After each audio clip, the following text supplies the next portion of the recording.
Hi guys, learn anything சேனலில் subscribe பண்ணவங்கன்னா subscribe பண்ணி வச்சுக்கோங்க காய்ஸ்.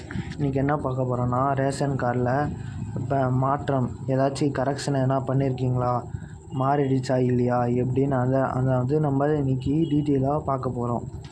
அதில் ஏதோ ஒரு ப்ரௌசர் ஓப்பன் பண்ணிவிட்டு டிஎன்பிடிஎஸ் அது உள்ளே போய்ட்டு ஃபஸ்ட்டு லிங்கை தொட்டிங்கன்னா உள்ளே போகும் காய்ஸ்.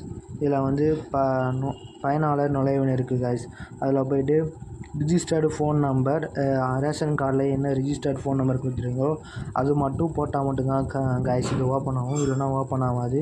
ப்ளஸ் நம்ம கேப்சா போட்டு பதிவு செய்யும் கொடுத்தோன்னா நம்ம ரேஷன் கார்டில் எத்தனை பேர், 4 பேர் 5 பேர் இருக்காங்களா, இல்லை 2 பேர் மட்டும் இருக்காங்களா, ஃபுல் டீட்டெயில்ஸ் வந்துடும் காய்ஸ். அப்படியே வெளில வந்தீங்கன்னா நம்ம ஏதாச்சும் அட்ரஸ் கரெக்ஷன் ஏதாவது போட்டிருக்கீங்கன்னா அட்டை தொடர்பான சேவை நிலை அறியன்னு போட்டுட்டு ஒரு நம்ம ஃபஸ்ட்டு பார்த்தோம்னா ரிஜிஸ்டர்டு ஃபோன் நம்பர், அதுக்கு வந்து ஒரு குறிப்பு தகவல் வந்துருக்கும் காய்ஸ், அப்ளிகேஷன் நம்பர்.